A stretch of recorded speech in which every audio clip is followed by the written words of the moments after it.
आइए हम प्रार्थना करेंगे। प्रेमी परमेश्वर, आपके सन्मुख में शाम के समय आते हैं। आपने सुंदर सा मौका हमारे जीवन में दिया, इसलिए आपका धन्यवाद देते हैं। आज के सुंदर अवसर पे प्रभु जी आपके सन्मुख में आते हैं। जो लोग यहाँ पे उपस्थित हैं उनको आपके हाथों में देते हैं। जो लोग रास्ते में हैं उन्हें सुरक्षित रूप से पहुँचने के लिए मदद करिए प्रभु जी। जो लोग प्रभु जी हमें यूट्यूब और फेसबुक में देखते हैं प्रभु जी, होने दे आज का प्रभु जी ये बाइबल स्टडी उनके लिए एक आशीष का कारण होने पाए प्रभु जी। हर एक डिस्टर्बेंसेस को हम कैंसिल करते हैं। पवित्र आत्मा आपको हम स्वागत करते हैं। आप हमारी अगुवाई करिए। जो वचन बोया जाता है प्रभु जी उसको शैतान चुराने ना पाए प्रभु जी। ऐसा आप कर रहे प्रभु जी, इसलिए आपका धन्यवाद देते हैं। छोटी सी विनती आपके बेटे यीशु नासरी के नाम से मांगते हैं, सुन और कबूल कर। आमीन आमीन आमीन। आज का जो बाइबल स्टडी का जो टॉपिक है वो है गोद लेना या एडॉप्शन। इंग्लिश में बोला जाए तो एडॉप्शन बोलते हैं। तो जब हम यीशु मसीह पे विश्वास करते हैं तब हमारा क्या होता है, हम नया जन्म पाते हैं। और जब हम पवित्रता या धार्मिकता की नज़र से देखते हैं तो हमारा जो आत्मा है उसको परमेश्वर क्या करता है, बचाता है। लेकिन जो गोद लेना है या फिर जो एडॉप्शन है उसमें ये होता है कि आप और मैं परमेश्वर के परिवार के सदस्य बनते हैं। मतलब परमेश्वर हमको क्या करता है, गोद लेता है। हम उसके लायक नहीं हैं, लेकिन परमेश्वर क्या करता है, आपको और मुझे क्या करता है, परिवार में गोद लेता है। जब हम नया जन्म पाते हैं तो हमारी क्या होती है, प्रकृति में बदलाव आता है। प्रकृति मतलब नेचर, हमारा सोच विचार, जिस तरह हम गलत काम करते थे, पाप करते थे, गलत सोचते थे, लोगों के बारे में बुरा सोचते थे, वो हम नहीं सोचते। वहीं पे जब धार्मिकता, परमेश्वर की धार्मिकता हमारे जीवन में आती है तब हमारी जो स्थिति है वो बदलती है। हमारे जीवन में एक स्टैंडिंग जो रहता है परमेश्वर के सामने, पापी से पवित्र व्यक्ति, ये हम बदल जाते हैं। जो व्यक्ति यीशु मसीह पे विश्वास नहीं करता, जब परमेश्वर उसको देखता है तो वो एक क्या है, पापी व्यक्ति है, उसमें पाप है। लेकिन जो व्यक्ति यीशु मसीह पे विश्वास करता है, उसको अपने जीवन का उद्धारकर्ता के रूप में स्वीकार करता है, परमेश्वर जब उसको देखता है तो वो एक धर्मी व्यक्ति के तौर पे दिखता है। तीसरा हम जब देखते हैं कि जब पवित्रता हमारे जीवन में आती है तब हमारा चरित्र बदलता है। तो जब हम पवित्र जीवन जीते हैं तो हमारा चरित्र जो है, हमारा व्यवहार जो है वो बदलता है। पहले हम दूसरी पराई स्त्री पर गलत नज़र से देखते थे, अब नहीं देखते। क्यों? हमारा चरित्र बदला है। तो वो होता है किसका काम? पवित्रता का काम, सैंक्टिफिकेशन। लेकिन जो गोद लेना है वो क्या करता है, हमारे पोजीशन को बदल देता है परमेश्वर के सामने। तो ये छोटी छोटी चीज़ें हैं जो एक झटके में हमारे जीवन में होती है। जब हम यीशु मसीह को अपनाते हैं तो ये छोटी छोटी चीज़ें हमारे जीवन में होता है। जब हम नया जन्म पाते हैं तो हम परमेश्वर के संतान बन जाते हैं। लेकिन जब परमेश्वर हमें गोद लेता है या जब परमेश्वर हमको अडॉप्ट करता है, वो हमें एक पुत्र की जगह पे रखता है। जिस तरह वो यीशु मसीह को देखता है, जिस तरह परमेश्वर के परिवार में एक लेवल में हमको वो देखता है। ये बहुत इम्पॉर्टेंट है समझना कि जब परमेश्वर हमें अपनाता है तो वो हमको ये नहीं सोचता है कि ये गरीब है, ये अमीर है, ये 10 साल का है, ये 50 साल का है, वो कुछ भी नहीं देखता। हर एक को परमेश्वर एक लेवल में, हमारे पोजीशन को, हमारी स्थिति को वो परमेश्वर के सामने क्या होता है, बदल लेता है। जब हम गलातियों 4 उसका 5 पढ़ते हैं, गैलेशियंस 4:5, वहाँ लिखा है, ताकि व्यवस्था के अधीन को मोल लेकर छुड़ा ले और हमको लेपालक होने का पद मिले। तो यहाँ पे लेपालक किसको दिखाता है? एडॉप्शन ऑफ सन्स, मतलब जो बेटे के जगह पे हमको वो दिखता है। तो जो बेटा जो है वो, इसका मतलब ये नहीं है कि पुरुष, वो एक टाइटल है। परमेश्वर के पुत्र होना मतलब ये नहीं है कि हर सिर्फ आदमी ही पुत्र होंगे और औरत नहीं। वो एक टाइटल है, जैसे प्राइम मिनिस्टर है। अब प्राइम मिनिस्टर स्त्री भी हो सकती है, पुरुष भी हो सकती है। तो वो पुत्र जब हम परमेश्वर के कहलाते हैं, तो चाहे आप स्त्री हो पुरुष हो, हम परमेश्वर की पोजीशन पे, वो टाइटल पे हम होते हैं। और जब हम गलातियों 4:7 पढ़ते हैं, वहाँ लिखा है, इसलिए तू अब दास नहीं परंतु पुत्र है, और जब पुत्र हुआ तो परमेश्वर के द्वारा वारिस भी हुआ। तो यहाँ पे हम देखते हैं कि जब परमेश्वर हमें गोद लेता है, जब वो अडॉप्ट करता है, तब क्या होता है, हम परमेश्वर में बढ़ते हैं। वो हमारा ग्रोथ को दिखाता है परमेश्वर में, और एक नए स्थान पे हम क्या करते हैं, कब्जा करते हैं। एक नए स्थान पर हम आते हैं जहाँ पे हम परमेश्वर के वारिस हैं। फॉर एग्ज़ाम्पल, हम एक किसान के बच्चे हैं, एक राजा है, और एक दिन राजा रास्ते से जाता है, और राजा हमको देखता है और बोलता है कि मैं तुझे अपना बेटा बनाऊंगा। हम में कोई औकात नहीं, कोई हमारे में क्वालिटी नहीं, लेकिन एक साधारण किसान के बेटे को वो अडॉप्ट करता है। तो सिर्फ अडॉप्ट करता है तो ऐसा नहीं है वो राजघराने में जाएगा फिर भी वहाँ के कपड़े पहनेगा। जब वो राजघराने में जाएगा तो उसके कपड़े बदलेंगे, सोच विचार बदलेंगे, हेयर स्टाइल बदलेगा, रहन सहन बदलेगा, उसके जीवन में ऐशो आराम आएगा, और उसके नौकर चाकर होंगे, सब चीज़ बदलता है। तो वैसे ही जब हम पाप में थे, परमेश्वर ने अपने पुत्र के द्वारा हमें अडॉप्ट किया। तो हम फिर वो पाप के चीज़ों में अपने आप को नहीं देखना है, बल्कि हमारा सोच बदलना चाहिए कि क्या है, हमारा सोच बदलना चाहिए कि हम परमेश्वर के पुत्र हैं, हम उसके बच्चे हैं। जब हम इस पृथ्वी पे चलते हैं तो हमारा बोल चाल, चाल चलन, रहन सहन, ये बहुत इम्पॉर्टेंट है। लोग हमारा बाइबल नहीं पढ़ेंगे, लेकिन लोग हमारे जीवन को पढ़ेंगे। जब 10-4 लोग गाली गलौज करके बात करेंगे, आप वहाँ चुप खड़े रहोगे, या आप वहाँ से हट जाओगे, या आप बोलोगे मुझे पसंद नहीं है, अच्छा नहीं लगता, तब उनको लगेगा हाँ इसमें कुछ बात है, इसमें कुछ बदलाव है। वो एक गाली मारेगा और आप 2 गाली मारोगे, तो आप में कोई बदलाव नहीं है। तो प्रश्न ये उठता है कि ये जो परिवर्तन है, क्या यह तत्कालिक है कि इमीडिएट होता है, या दूसरा प्रश्न ये उठता है कि भले हमको परमेश्वर ने अडॉप्ट किया है, फिर भी क्या हम उसके विरासत से वंचित हो सकते हैं या त्यागे जा सकते हैं। तो ये दोनों चीज़ को समझने के लिए आज का बाइबल स्टडी में हम देखेंगे। तो सबसे पहले हम देखेंगे कि अडॉप्शन का अर्थ क्या है, गोद लेने का अर्थ क्या है। अडॉप्शन जो है वो एक ग्रीक वर्ड है जिसका अर्थ होता है पुत्र की नियुक्ति। एडॉप्शन जो वर्ड बाइबल में यूज़ किया है वो एक ग्रीक वर्ड है जिसका अर्थ है पुत्र की नियुक्ति। जब हम रोमियो 8:15 पढ़ते हैं, वहाँ लिखा है रोमन्स 8:15, क्योंकि तुमको दासत्व की आत्मा नहीं मिली कि फिर भयभीत हो, परंतु लेपालकपन की आत्मा मिली है, जिससे हम हे अब्बा हे पिता कहकर पुकारते हैं। क्या लिखा है? स्पिरिट ऑफ एडॉप्शन, गोद लिया जाने वाला आत्मा के द्वारा। तो बहुत ज़रूरी है हमें समझना कि परमेश्वर हमको क्या करता है, हमको स्लेव्स नहीं बनाता, दास नहीं बनाता। लोग क्या चाहते हैं? लोग उनके दास बने, उनके नीचे रहे, उनके लिए काम करें। लेकिन परमेश्वर हमें अपना दास का आत्मा नहीं देता, बॉन्डेज का आत्मा नहीं देता, लेकिन एडॉप्शन का आत्मा देता है, ताकि हम महसूस कर सके कि परमेश्वर मुझे गोद लेता है। जब हम इफिसियों 1:5 पढ़ते हैं,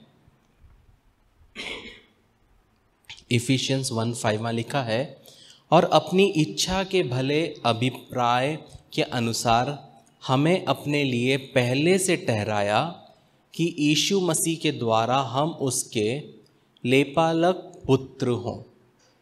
किसके द्वारा? यीशु मसीह के द्वारा हम उसके अडॉप्टेड बच्चे हों। ये परमेश्वर क्या करता है? चाहता है। तो लेकिन बाइबल में जब एडॉप्शन बोला जाता है उसका दोहरा अर्थ है। पहला, या तो एक अजनबी व्यक्ति को बेटे के रूप में घर में स्वीकार करना साइलेंटली, निजी तौर पे। मतलब वहाँ पे ऐसा होता था कि अगर कोई व्यक्ति है जो चाहता है कि किसी को अपने घर में अडॉप्ट करे तो साइलेंटली वो अडॉप्ट करता है, वो एक परंपरा थी।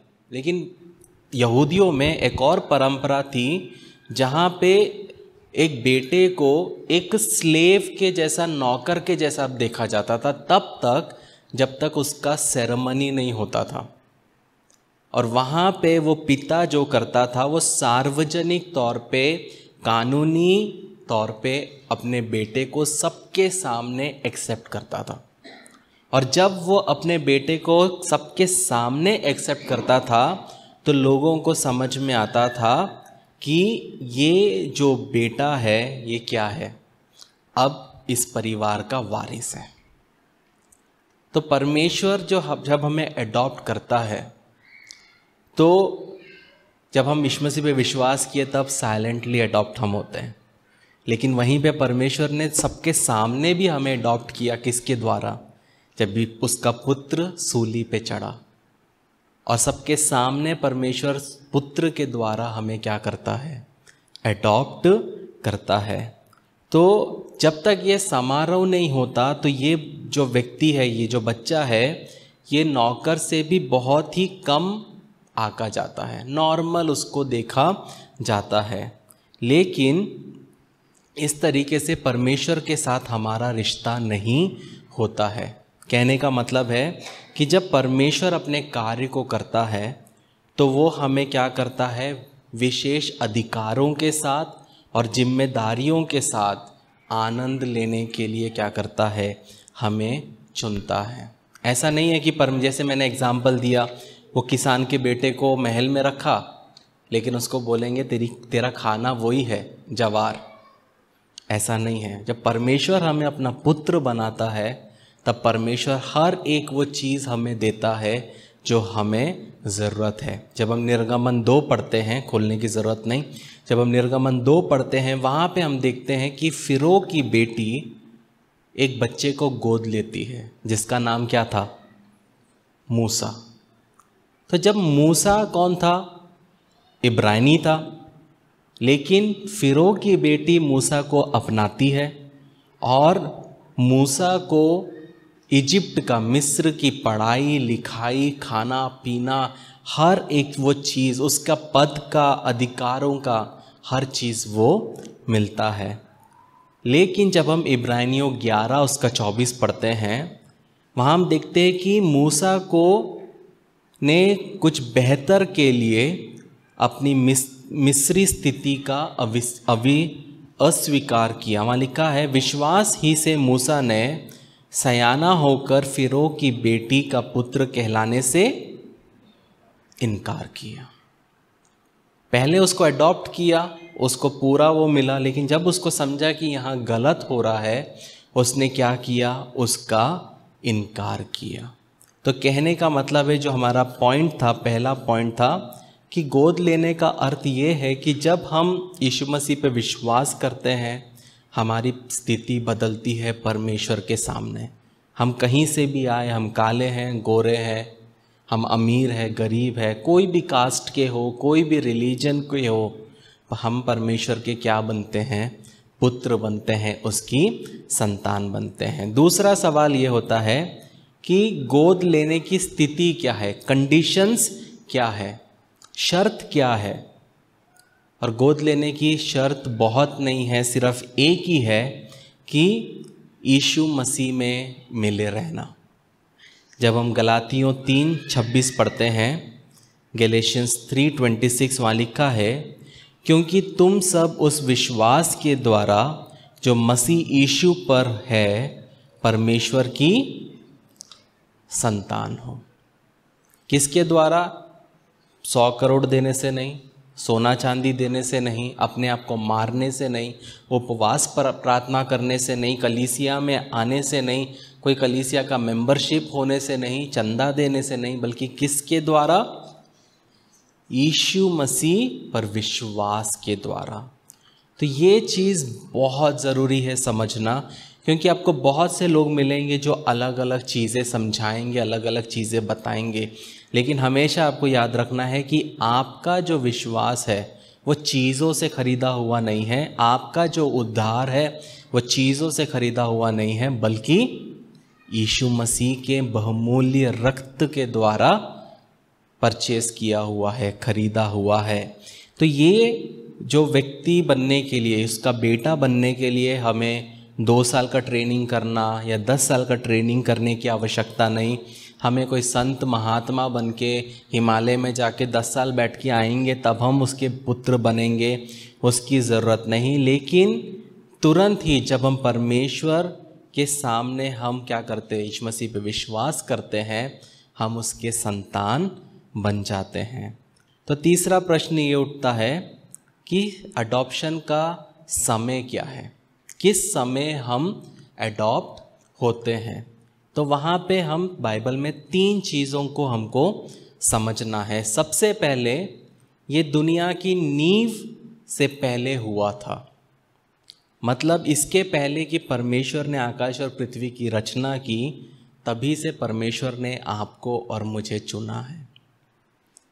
ये समझने के लिए रोमियो 9:11 जब हम पढ़ते हैं, वहाँ लिखा है, रोमन्स 9:11 वहाँ लिखा है, और अभी तक ना तो बालक जन्मे थे और ना उन्होंने कुछ भला या बुरा किया था, इसलिए कि परमेश्वर की मनसा जो उसके चुन लेने के अनुसार है, कर्मों के कारण नहीं परंतु बुलाने वाले के कारण है, बनी रहे। मैंने गलत पढ़ा? रोमन्स 9:11 उसमें लिखा है, ठीक है, मैंने उसके आगे का भी वर्स पढ़ा है, और अभी तक ना तो बालक जन्मे थे और ना उन्होंने कुछ भला या बुरा कहा था, कि उसने कहा कि उसका जेठा छुटके का दास होगा। तो यहाँ हम देखते हैं बुलाने वालों पर बनी रहे। तो इसमें 2 करके उसको लिखा है, इसमें एक ही में लिखा है, मतलब इसके पहले कि इस पृथ्वी पे कोई बच्चे जन्मे कि नहीं, परमेश्वर ने क्या किया, आपको और मुझे चुना है। हमको लगता है कि ये हमारे वजह से है। मैं हमेशा एक चीज़ सोचता हूँ कि मैंने ऐसा क्या किया कि परमेश्वर ने मुझे चुना। मुझसे भी अच्छे लोग इस पृथ्वी में हैं, मुझसे भी अच्छे चाल चलन के साथ में चलने वाले लोग हैं, लेकिन मुझ में ऐसी क्या खूबी थी। ये सवाल हमेशा हमें क्या करना है, अपने आप से पूछना। हम में कोई खूबी नहीं है, ये परमेश्वर का दया है, ये उसकी करुणा है। तो एडॉप्शन जो है, परमेश्वर जो हमें अपने जीवन में एडॉप्ट करता है, वो एक परमेश्वर का दयालु कार्य है, हम उसके लायक नहीं हैं। ये चीज़ समझना बहुत ज़रूरी है। बहुत बार जब हम मसीह जीवन में चलते हैं तो हमको लगता है हम परमेश्वर के लिए एक फेवर कर रहे हैं, चर्च आके मैं परमेश्वर के लिए कुछ कर रहा हूँ। नहीं, बल्कि परमेश्वर हमारे लिए करता है। वो सोच के साथ हमें चलना बहुत ज़रूरी है। जैसे मैंने उदाहरण के लिए, अगर आपको एक राजा अडॉप्ट करता है तो क्या आप सोचोगे कि अरे वो राजा को पता होना चाहिए उसने किसको अडॉप्ट किया, ये एटीट्यूड के साथ आप चलोगे, या आप धन्यवादी रूप से आप ज़िंदगी भर क्या रहोगे, धन्यवाद के साथ कि मैं तो वो खेतों में काम कर कर के अब चक्की पीस पीस कर क्या होता, मैं ख़त्म होने वाला था, लेकिन वो राजा की दया कि उसकी नज़र मुझ पे पड़ी और मेरा जीवन बदल गया। तो उसी तरीके से हमें क्या करना है, उस धन्यवाद रूपी से अपने जीवन को व्यतीत करना है। पहला, दुनिया की नींव से पहले परमेश्वर ने हमें अडॉप्ट किया है। दूसरा, उस क्षण जब हम यीशु मसीह में विश्वास करते हैं, जब हम पहला यूहन्ना 3:2 पढ़ते हैं, 1 जॉन 3:2 वहाँ लिखा है, हे प्रियो, अब हम परमेश्वर की संतान हैं और अब तक ये प्रकट नहीं हुआ कि हम क्या कुछ होंगे। इतना जानते हैं कि जब वह प्रकट होगा तो हम उसके समान होंगे, क्योंकि उसको वैसा ही देखेंगे जैसा वो है। तो यहाँ पे हम देखते हैं कि जब हम यीशु मसीह पे विश्वास करते हैं, हम उसकी संतान होते हैं, बनते हैं। तो जब आप अपने आप को मिरर में देखो तो हमेशा क्या बोलना है, मैं राजा का बच्चा हूँ, मैं एक राजा का बेटा हूँ, मैं एक राजा की बेटी हूँ, उसका दास नहीं बल्कि उसका पुत्र, उसका उत्तराधिकार। उस तरीके से अपने आप को देखना, अपने आप को वैल्यू करना बहुत ज़रूरी है। कभी आपने देखा है कि कोई व्यक्ति जो बहुत अमीर परिवार से है, उससे आप बात करोगे और आप अगर तू तड़ाके से बात करोगे तो वो आपके लेवल में नहीं आएगा, वो आपको अपनी लाइफ से हटा देगा। क्यों? क्योंकि उसका वो लेवल नहीं है, वो नीचे नहीं जाएगा। वो एक स्लोगन बहुत फेमस हुआ था जब यूएस में इलेक्शन चल रहा था, उसमें वो एक स्लोगन था, when they go low we go high. मतलब जब वो हमारे बारे में छोटी छोटी बातें करें, हमें गिराने की बातें करें, हम अच्छी बातों पे ध्यान दें। वो छोटी बात, चीप हरकतें करे चलेगा, पर हम अच्छी चीज़ ही करेंगे। तो हमारे लाइफ में वो स्टैंडर्ड होना बहुत ज़रूरी है। तो हम सिर्फ किसी व्यक्ति के अधीन नहीं हैं, हम परमेश्वर के साथ में हैं। परमेश्वर हमें स्वर्गीय स्थानों पे हमें बिठाता है। तो ये चीज़ होता है जब हमें परमेश्वर अडॉप्ट करता है। तो पहला संसार की पहले, दूसरा जब हम उस पर विश्वास करते हैं, और तीसरा जब हम उसकी उपस्थिति में प्रवेश करेंगे, तब पुनरुत्थान के समय ये जो अडॉप्शन का जो कार्य है पूरा होगा। क्या लिखा है रोमन्स 8:23? रोमन्स 8:23 में लिखा है, और केवल वही नहीं पर हम भी जिनके पास आत्मा का पहला फल है, आप ही अपने में कराते हैं और लेपालक होने की अर्थात अपनी देह के छुटकारे की बाट जोते हैं। क्या करते हैं? हम एडॉप्शन के लिए वेट कर रहे हैं। अभी हम क्या कर रहे हैं? हम सिर्फ एक्सपीरियंस कर रहे हैं। फॉर एग्ज़ाम्पल, यही राजा ने एक बच्चे को एडॉप्ट किया, एडॉप्ट करके दूसरे राष्ट्र में रख दिया कि तू जा, वहाँ पे जाके क्या होगा, वहाँ पे पढ़ाई कर, अपने आप को तैयार कर, अच्छे से लड़ाई करना सीख। तो अभी ये जो लड़का है, ये भले राजा ने इसको अडॉप्ट किया, पर ये राजा के साथ नहीं रहता। ये दूसरे देश में है, उसको पता है कि राजा ने मुझे अडॉप्ट किया, मेरा खाना पीना हर चीज़ राजा कर रहा है, पर वो राजा के साथ नहीं है। तो वही परिस्थिति है आपकी और मेरी। हमको पता है हमने परमेश्वर ने मुझे अडॉप्ट किया है, लेकिन हम उसके पास नहीं हैं अभी। लेकिन एक दिन आएगा जब यीशु मसीह वापस आएंगे, हम परमेश्वर के साथ रहेंगे। वहाँ लिखा है इंग्लिश में, वेटिंग फॉर द एडॉप्शन। तो कंप्लीट वो प्रोसेस होएगा कब? जब हम यीशु मसीह के साथ हमेशा हमेशा रहेंगे। तो हमेशा एक बात समझना है कि जब हम इस संसार में हैं, तो हमें परमेश्वर के पुत्र के नाई पहचाना नहीं जाएगा। वो हमें पदों से क्या नहीं करेंगे, फैसिलिटेट नहीं करेंगे। हमको जो पद मिलना चाहिए इस दुनिया में हमें नहीं मिलेगा। हमें समाज का कलंक के तौर पे माना जाएगा। बहुत सारे जगह है हिस्ट्री में, जब कुछ भी गलत होता था, क्रिश्चियंस को उसके ऊपर ब्लेम किया जाता था कि ये ईसाइयों ने किया है। तो हमें जो राइटफुल जगह है, हमको वो कभी भी नहीं मिलेगा। लेकिन एक समय आएगा, क्या आएगा?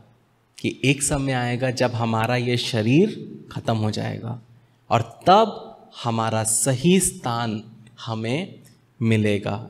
आप सोच के देखिए, जब यीशु मसीह वापस आएगा, हम फिर से यहीं आएंगे और हम उसके साथ 1000 साल इसी पृथ्वी पे क्या करेंगे? राज्य करेंगे।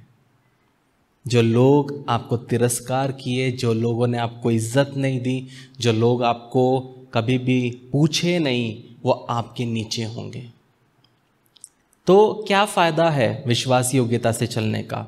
जब आप विश्वास में हैं और आपको प्रमोशन नहीं मिलेगा, आपको जो सैलरी में बड़ा होना चाहिए, आपका सैलरी नहीं बढ़ाएंगे। क्यों? क्योंकि आप मसीह हो। अगर आप उनके हिसाब से रहते, उनके जैसे रहते, तो आपको जल्दी प्रमोशन देते। तो ये सब क्या है? आपको सहना है, क्योंकि जब यीशु मसीह वापस आएगा तब क्या होगा? प्लेट्स बदल जाएंगे, शिफ्ट हो जाएंगे, और आपको बड़ी बड़ी पोजीशन पे रखा जाएगा और लोग आपके नीचे रहेंगे। तो वो है मसीही सोच। ठीक है, इस पृथ्वी पे कोई मुझे इज्जत देना दे, जब यीशु मसीह का राज्य आएगा वहाँ पे मुझे सही स्थान मिलेगा। तो चौथा सवाल ये होता है कि एडॉप्शन का संकेत क्या है, साइन क्या है कि परमेश्वर ने मुझे अडॉप्ट किया है। पहला साइन है कि जो व्यक्ति परमेश्वर के द्वारा अडॉप्ट किया जाता है वो पवित्र आत्मा के नेतृत्व में चलता है। वो अपने हिसाब से नहीं चलता, अपने सोच से नहीं चलता, बल्कि जो पवित्र आत्मा अगुवाई करता है। जब हम रोमियो 8:14 पढ़ते हैं, वहाँ लिखा है कि इसलिए जितने लोग परमेश्वर के आत्मा के चलाए चलते हैं वे ही परमेश्वर के पुत्र हैं। तो पवित्र आत्मा जो है वो हमारा क्या करता है? मार्गदर्शन करता है, हमें बताता है क्या कर क्या नहीं कर, ऐसा कर वैसा कर। वो हर एक चीज़ पवित्र आत्मा हमें बताता है। और एक पवित्र आत्मा एक विश्वासी को सच्चाई की ओर लेके जाता है। कभी भी पवित्र आत्मा आपको पाप करने के लिए उत्साहित नहीं करेगा, कभी भी पवित्र आत्मा आपको गलत करने के लिए उत्साहित नहीं करेगा, लेकिन हमेशा पवित्र आत्मा सत्य में मार्गदर्शन में आपको लेके जाएगा। जब हम जॉन 16:13 पढ़ते हैं, यूहन्ना 16:13, वहाँ लिखा है, परंतु जब वे अर्थात सत्य का आत्मा आएगा तो तुम्हें सब सत्य का मार्ग बताएगा, क्योंकि वह अपनी ओर से ना कहेगा, परंतु जो कुछ सुनेगा वही कहेगा और आने वाली बातें तुम्हें बताएगा। तो ये है पवित्र आत्मा का काम। क्या है? कि वो हमें सत्य का मार्ग बताएगा, सच्चाई से चलना सिखाएगा, गलत काम करने के लिए वो प्रोत्साहित नहीं करेगा, और इम्पॉर्टेंट क्या है? आने वाली बातों को बताएगा। तो उसके लिए क्या होगा, कैसे होगा? आप जब उसके साथ चलोगे तभी वो चीज़ हो सकता है। पवित्र आत्मा के साथ जब आप संगति करोगे तब आप उसके अनुसार चलने वाले बनोगे। सिर्फ अन्य भाषा में बात करने से आप पवित्र आत्मा की अगुवाई में नहीं चल सकते। अन्य भाषा क्या है? वो तो एक मैनिफेस्टेशन है कि आपको पवित्र आत्मा का बपतिस्मा मिला है, लेकिन उसके साथ चलना मतलब दिन ब दिन उसके साथ एक रिश्ता बनाना। जैसे आप अपनी पत्नी के साथ रिश्ता बनाते हैं, आप अपने पति के साथ एक रिश्ता बनाते हैं, hello hi good morning love you miss you, हर एक चीज़ जो आपके रिश्ते को मजबूत करता है, वैसे ही पवित्र आत्मा के साथ आपका एक रिश्ता होता है। तो जब आप बैठे हो तो आप उससे बात कर सकते हो और वो आपसे बात करेगा। आपका कोई डाउट है वो उसको क्लियर करेगा। पहले पहले थोड़ा मुश्किल रहेगा, लेकिन धीरे धीरे जब आप वो करते जाओगे आप महसूस करोगे कि वो आपको क्या करेगा, बताता है। कभी कभी हम सबके साथ हुआ, हम जब रोड से जाते हैं, हमको जाना रहता है सदर और हम सोचते हैं कि मैं छावनी का रूट लूँगा, और ऑल ऑफ अ सडन हमको लगता है ये रूट नहीं लेना चाहिए, वो रूट लेना चाहिए। ऐसा हुआ है कि नहीं हुआ? कितनों के साथ हुआ है? ये क्या है? ये पवित्र आत्मा हमको गाइड कर रहा है। और बहुत बार हम नहीं लेते और उसी रूट से जाते हैं, तो हम वहाँ पे कुछ ना कुछ हमसे दुर्घटना घटती है हमारे जीवन में। जो नहीं होना था होता है, जल्दी पहुँचने की जगह लेट पहुँचते हैं। तो छोटी छोटी चीज़ों से हम पवित्र आत्मा किस तरह हमसे बात करता है हम समझ पाते हैं। पवित्र आत्मा एकदम से आके ये नहीं बोलेगा लेफ्ट ले राइट ले, ऐसा नहीं बोलेगा। पवित्र आत्मा शांति से मन में बात करता है। तो वो समझने के लिए आपको उसके साथ चलना पड़ेगा, तो ही आप उसके साथ क्या कर पाओगे, आवाज़ समझ पाओगे। फॉर एग्ज़ाम्पल, अगर आपकी पत्नी या आपका पति धीरे बोलता है, कुछ लोगों को मैंने सुना वो इतना धीरे बोलते हैं कि कुछ समझ में नहीं आता, तो अगर आप उस व्यक्ति के पति हैं या आप उस व्यक्ति की पत्नी हैं, तो आप क्या करोगे, आप आदत डालोगे और धीरे धीरे वो पति को आप समझने लग जाओगे। सही है कि नहीं है? क्योंकि धीरे धीरे हमने उसके लिए अपने आप को ट्रेन किया कि जो व्यक्ति के साथ मैं रहती हूँ वो धीरे बोलता है, तो हम सुनना को बदला हमने। हर एक व्यक्ति एक ही तरीके से नहीं बोलता। उसी तरीके से क्या होता है कि जब हम पवित्र आत्मा के साथ चलते हैं तो हमको समझ में आता है कि पवित्र आत्मा किस तरह बोलता है। क्योंकि जब हम मसीह जीवन में चलते हैं तो 3 आवाज़ें हमको सुनाई देती है। पहला शैतान की आवाज़, दूसरा हमारा खुद का आवाज़, और तीसरा पवित्र आत्मा का आवाज़। शैतान बोलता है गलत कर, वो इजी रहता है, लेकिन बहुत बार हम क्या करते हैं, खुद की आवाज़ को पवित्र आत्मा करके समझते हैं। मतलब मुझे पेस्ट्री खाने की इच्छा हो रही है और मैं बोलूँगा खाऊं कि नहीं खाऊं पवित्र आत्मा, और अंदर से मेरा ही मन बोलता है खा लेना, हाँ पवित्र आत्मा बोला खा लो। तो वो डिफ्रेंशिएट करना कि क्या ये शैतान बोलता है, क्या ये मेरा शरीर बोलता है, या ये पवित्र आत्मा बोलता है, उसके लिए उसके साथ में चलना ज़रूरी है और उसकी बातों को मानना ज़रूरी है। धीरे धीरे आपको डिफ्रेंशिएट करने में पता चलेगा। जब हम गलातियों 5 उसका 18 पढ़ते हैं, वहाँ लिखा है,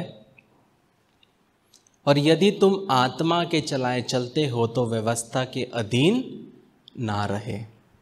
तो हमें क्या करना है, आत्मा के चलाए चलते रहना है। जैसा पवित्र आत्मा अगुवाई करता है वैसा बढ़ना है। जब आप उठते हो तो आप पवित्र आत्मा को बोल सकते हो, good morning Holi spirit, good morning पवित्र आत्मा, तू क्या चाहता है आज मैं करूं, तू क्या चाहता है मैं क्या करूं। तो पवित्र आत्मा पहले आपको लगेगा कुछ नहीं बोले, लेकिन एक समय आएगा जब आप जैसे एक दोस्त के साथ बात करते हैं वैसे पवित्र आत्मा आपसे बात करेगा। वो है उसकी खासियत। तो 5वां जब हम देखते हैं, जब हम रोमियो 8:15 पढ़ते हैं, वहाँ पे हम देखते हैं कि गोद लेने की एक पुकार है। जो व्यक्ति गोद लिया हुआ रहता है उसके मुंह से कुछ शब्द निकलते हैं। क्या लिखा है 8:15 में, क्योंकि तुमको दासवत की आत्मा नहीं मिली कि फिर भयभीत हो, परंतु लेपालकपन की आत्मा मिली है, जिससे हम हे अब्बा हे पिता कहकर पुकारते हैं। जब हम गलातियों 4 उसका 6 पढ़ते हैं, वहाँ लिखा है, और तुम जो पुत्र हो इसलिए परमेश्वर ने अपने पुत्र की आत्मा जो हे अब्बा हे पिता कहकर पुकारता है हमारे हृदय में भेजा है। फिर जब हम मरकुस 14 उसका 36 पढ़ते हैं, वहाँ पे यीशु मसीह को हम गतसमनी में देखते हैं, और वो यीशु मसीह क्या बोलते हैं, और कहा हे अब्बा हे पिता, तुझसे सब कुछ हो सकता है, इस कटोरे को मेरे पास से हटा ले, तो भी जैसा तू चाहता है वैसा नहीं, पर जो तू चाहता है वही हो। तो यहाँ पे हमने 3 जगह देखा एक ही शब्द, हे अब्बा हे पिता। तो ये जिस व्यक्ति के मुंह से निकलता है उसमें उस व्यक्ति को हम बोल सकते हैं कि इसमें क्या है, एडॉप्शन का आत्मा है। ये जो व्यक्ति सच में एडॉप्टेड है वही सच में अपने मुंह से हे अब्बा हे पिता करके बुला सकता है। आप अभी बोल के देखोगे तो आप बोल लोगे, लेकिन कुछ भी हो, जैसे हम एकदम से हे प्रभु करके बोलते हैं, हे परमेश्वर करके बोलते हैं, या मराठी में हम देवा करके बोलते हैं, तो जब आप इस आत्मा से आप भरे रहते हो, एडॉप्शन के आत्मा से, तो आपके मुंह से ऑटोमेटिकली क्या निकलता है, हे अब्बा हे पिता। ऑटोमेटिकली, आपको दिमाग नहीं लगाना पड़ता उसमें। आप सोचो कि अब से मैं हे अब्बा ही बोलूँगा, आप ट्राई कर लो, लेकिन आप नहीं कर पाओगे, क्योंकि वो अंदर से आने वाली चीज़ है। जैसे यहूदियों में, इवन मुस्लिम्स में भी अब्बू करके बोलते हैं, अब्बा अब्बू। तो वो एक दिन में कोई भी नहीं बोल सकता। हम बोलेंगे आज से मैं परमेश्वर को अब्बू करके बोलूँगा, अब्बा करके बोलूँगा, नहीं हो सकता। लेकिन वो अंदर से आता है कि ऑल ऑफ अ सडन आप बोलोगे हे पिता। वो जब अंदर से आता है वो दिखता है, वो है एडॉप्शन की रोना, एडॉप्शन का क्राय, पुकार जो हमारे मन से आता है।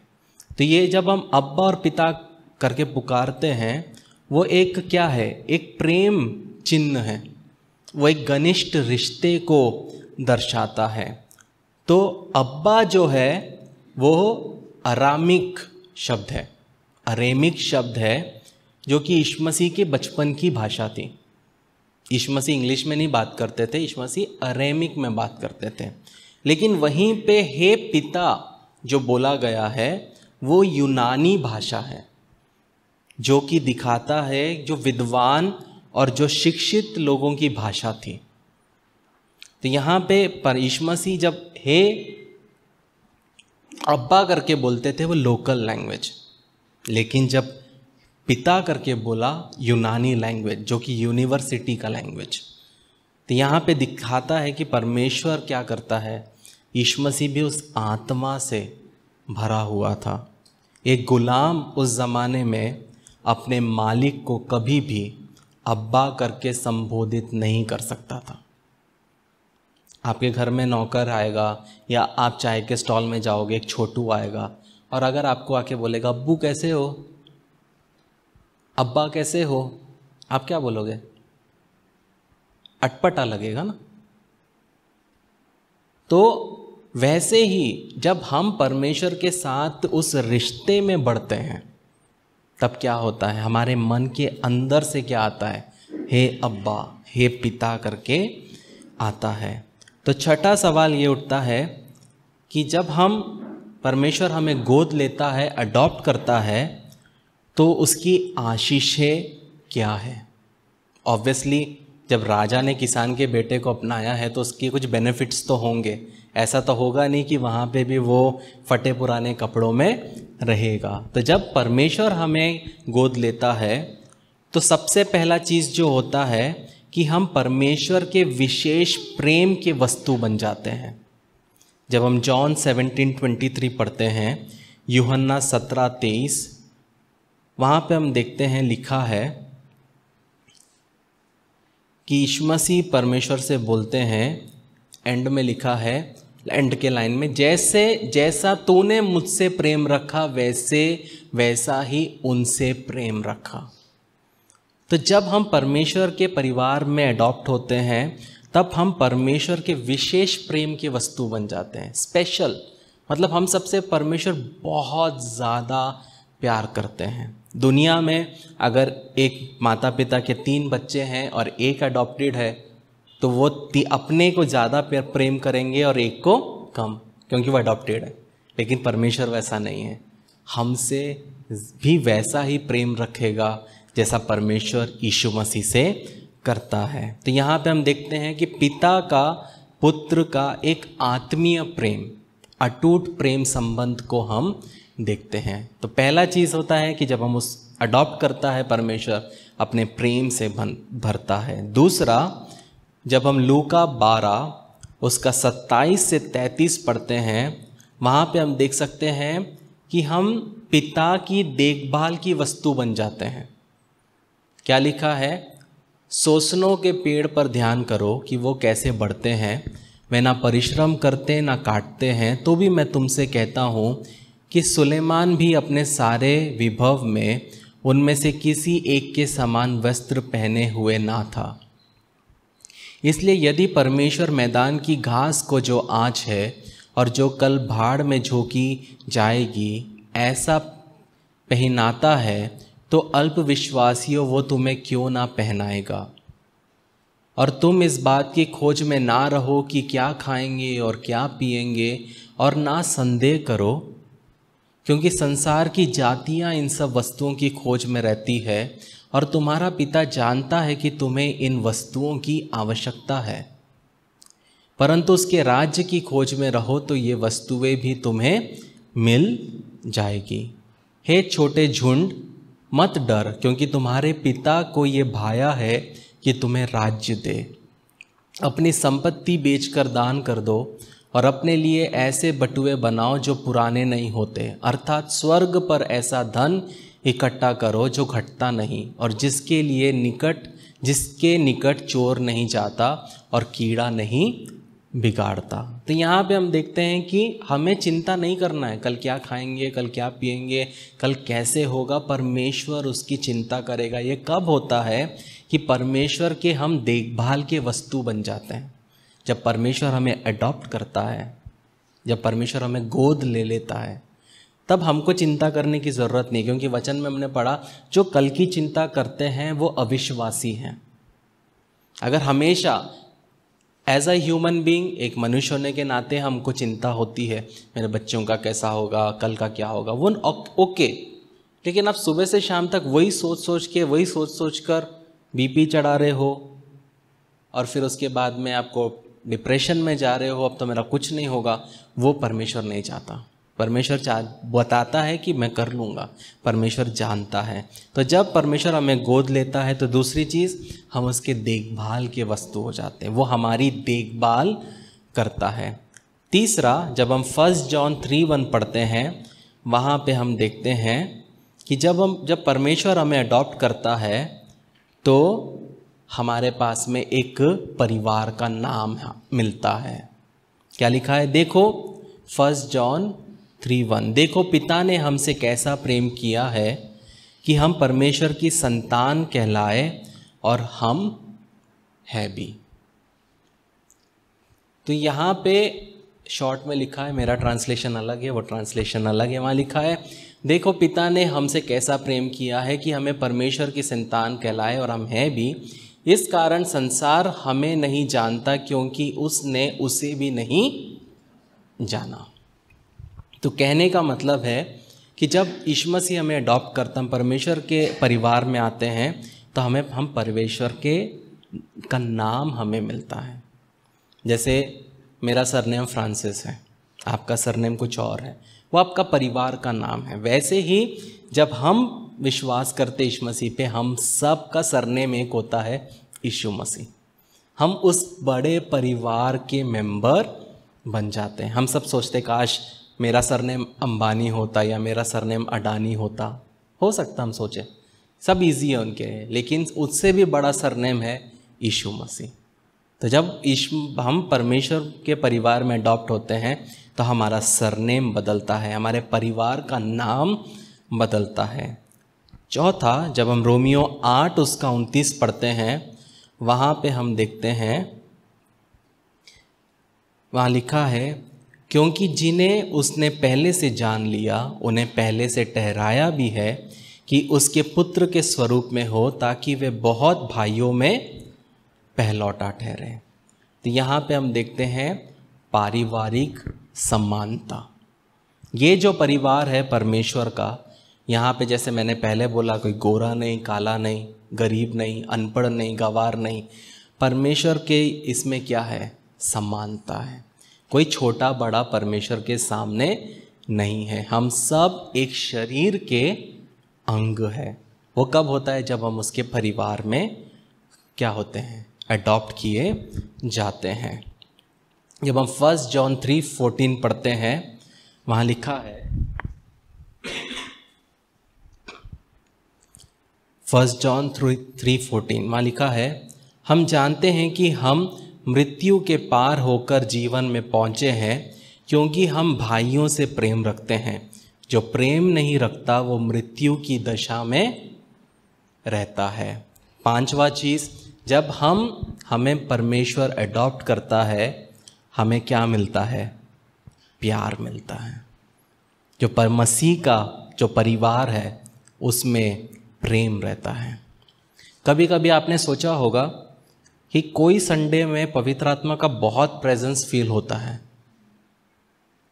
लेकिन वहीं पे कुछ संडेज़ में बहुत ड्राई फील होता है। कितना भी कोशिश कर लो, ऐसा लगता ही नहीं है चर्च के। कभी कभी ऐसा होता है कि संडे किया तो वेडनेसडे थर्सडे तक वो फील रहता है कि बहुत सही था। वो क्यों होता है? क्योंकि प्रेम नहीं है। जब कलीसिया एक दूसरे लोगों से प्रेम रखती है, तब वहाँ पे पवित्र आत्मा का कार्य ज़्यादा होता है। और क्या लिखा है? जो प्रेम नहीं रखता वो मृत्यु की दशा में रहता है।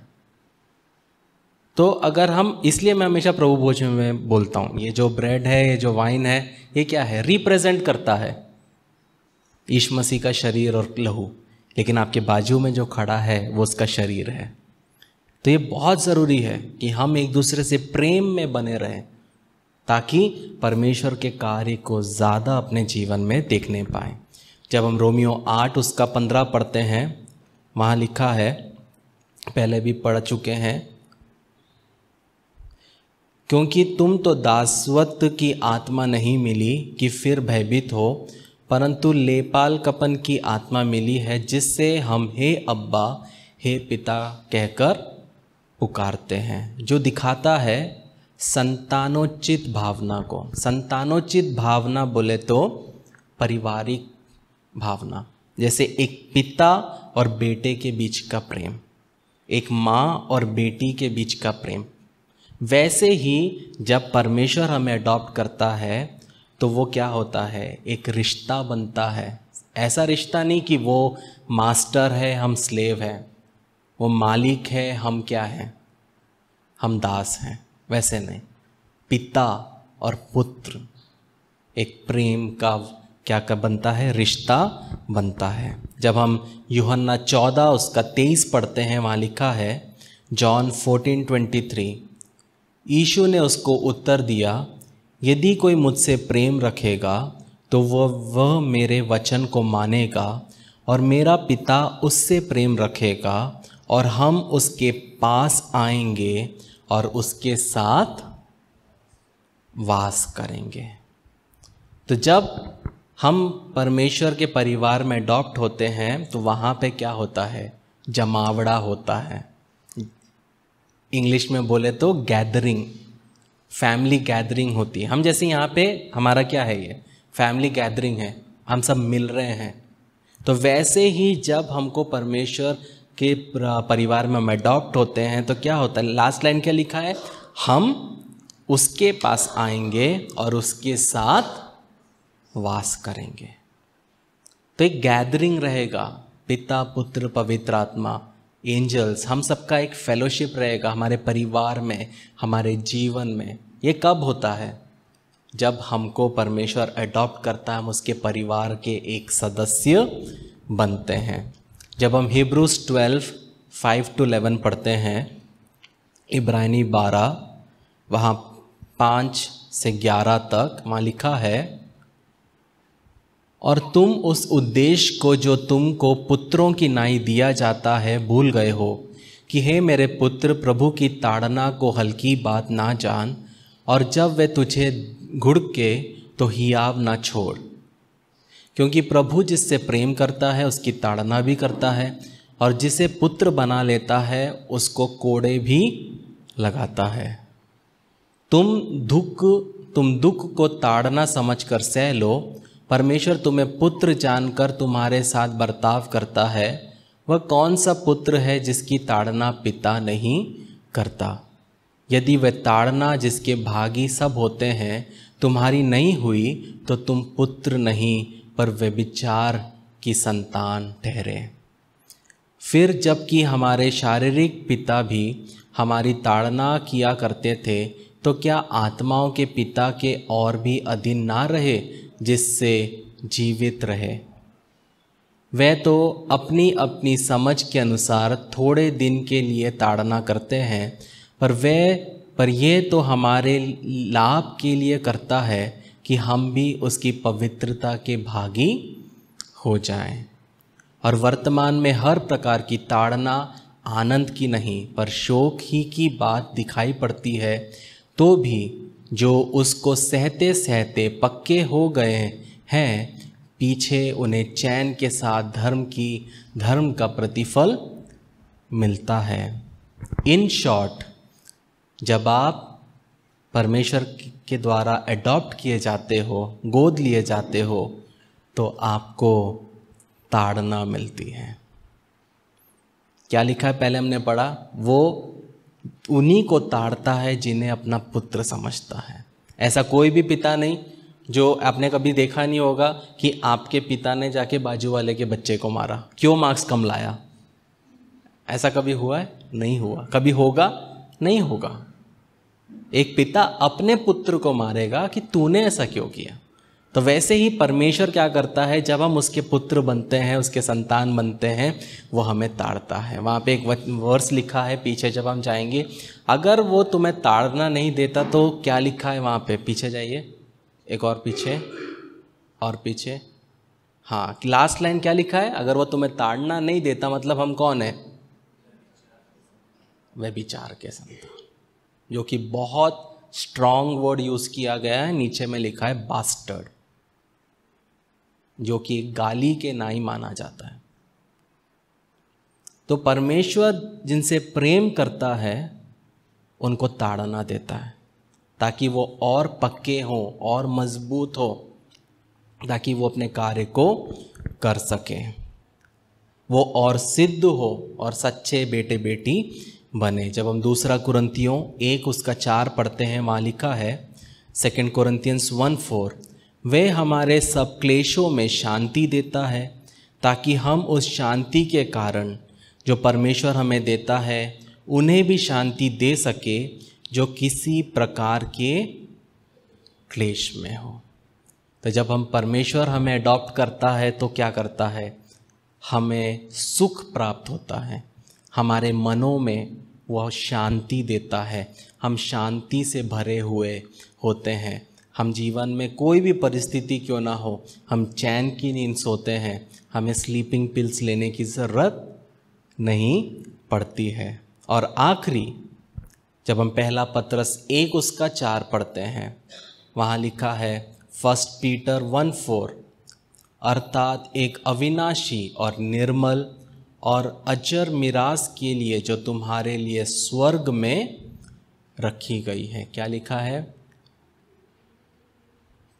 अर्थात एक अविनाशी, निर्मल और अजर मिरास, मतलब एक ऐसा इनहेरिटेंस, एक ऐसा विरासत जो कि करप्ट नहीं हो सकता, खराब नहीं हो सकता, जो कि फेड नहीं हो सकता, स्वर्ग में आपके और मेरे लिए रखा है। जो बच्चों को वो अडॉप्ट करता है वो उनके लिए रखा है। तो आखिरी सवाल ये उठता है कि जिम्मेदारी क्या है। जब परमेश्वर हमें अडॉप्ट करता है, हमें गोद लेता है, तो हमारी जिम्मेदारी क्या है। सबसे पहला जो जिम्मेदारी है प्रियो, कि हम जब मसीही जीवन जीते हैं तो हमें मर्यादा पूर्णक जीवन जीना चाहिए। एक ऐसा जीवन जिसमें मर्यादा हो। हमें अपने बुलाहट के अनुसार उच्च सम्मान के योग्य हमें अपने जीवन को व्यतीत करना है। हम सबको एक दूसरे को भाई और बहनों के रूप में एक दूसरे से प्रेम करते हुए, एक दूसरे की सेवा करते हुए जीवन को व्यतीत करना है। जैसे मैंने पहले कहा, राजा का पुत्र कभी भी टपरी पे नहीं आएगा, उसको पता है कि वो कहाँ हैंग आउट करेगा। तो वैसे ही जब हम परमेश्वर के संतान बनते हैं, हम क्या बोलते हैं, क्या करते हैं, किसके साथ उठते हैं, किसके साथ बैठते हैं, हर एक वो चीज़ मैटर करती है। जब यूहन्ना 13:14 पढ़ते हैं, यूहन्ना 13:14 लिखा है, जो आज्ञा मैं तुम्हें देता हूँ यदि उसे मानो तो तुम मेरे मित्र हो। और जब हम जॉन 15:17 पढ़ते हैं, वहाँ लिखा है यूहन्ना 15:17, इन बातों की आज्ञा मैं तुम्हें इसलिए देता हूँ कि तुम एक दूसरे से प्रेम रखो। प्रियो, परमेश्वर चाहता है हम प्रेम में बने रहें, वो बहुत ज़रूरी है। जिस तरह एक बेटा अपने ही परिवार में पप्पा मम्मी के सामने, कभी कोई छोटा सा लड़का पापा अगर रूम में बैठे हैं तो ऐसा बोलता है, मैं कम इन पापा, बोलता है कोई बेटा? नहीं, हक से आता है। वैसे ही जब हम परमेश्वर के साथ उसके पुत्र पुत्री बनते हैं तो क्या होता है, हम हक से उसके पास आ सकते हैं, सुबह शाम रात दिन 24 घंटे कभी भी।